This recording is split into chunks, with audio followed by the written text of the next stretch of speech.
doing, man? This self-service again. This is part 3 of my story.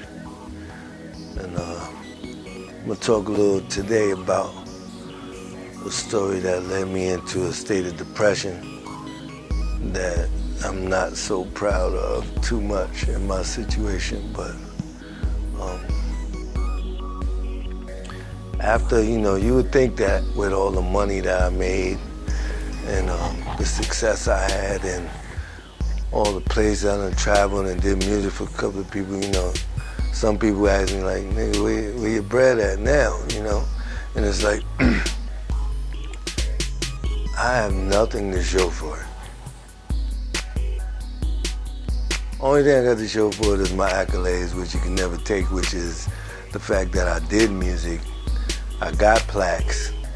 You can look them up on Google, you can figure all that out, but from the cars, I done had all kinds of cars, from Range Rovers to Mercedes to Bentleys, Hummers, everything, and houses, jewelry. I done took care of people's families. I done bought clubs out. I done did it all, traveled, and I ain't got nothing to show for it today. But children, whom I love.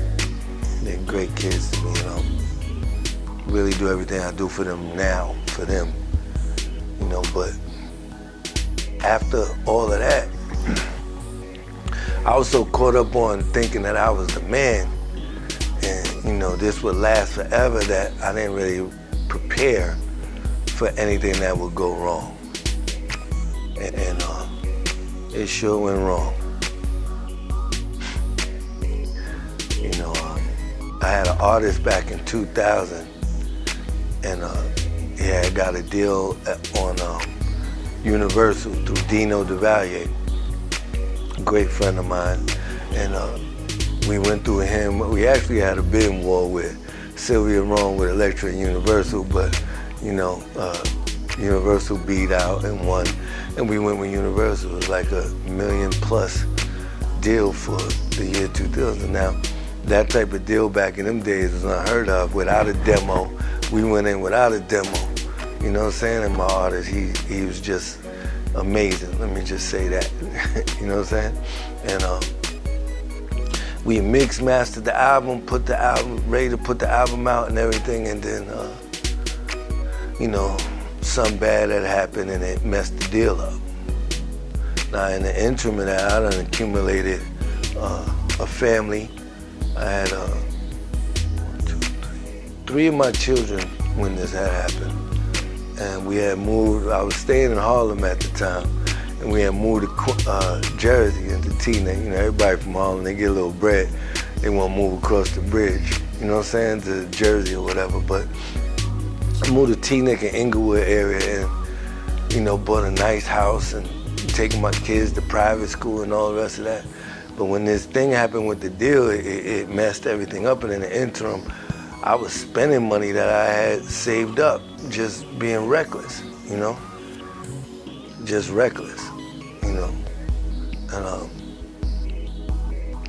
long story short, I lost everything, every last thing, and it sent me spiraling into state of depression that really did me dirty during that time. Like, my skin was looking crazy. I'd wake up in the morning like all my money was down, so I'm trying to figure out how to keep this image up and how to keep this situation going the right way. And I just started doing, the music business is about sex, money, and drugs, man. I don't care what anybody else want to take. Sex, money, drugs, and I was into it all. Messing up, I had a family, everything, messing on it. Every morning I would get in my Range Rover and drive to my studio. I had a studio in Sound on Sound when I was living in Jersey, and the money was depleting, but nobody knew it. I couldn't tell too many niggas that shit, but I would stop at the liquor store and get a giant bottle of overproof Jamaican rum. And anybody that know me that watch this and see that's gonna understand, they gonna know that's what I drank.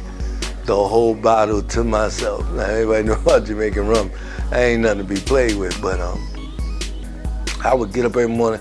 I just was on a death wish and wishing I died. You know what I'm saying? Like, this can't be true. Like, I had to take my kids out of private school. I had a nanny. I couldn't pay for my nanny no more for the kids. You know, they came and repoed my Mercedes, you know what I'm saying? So I was just spiraling, man.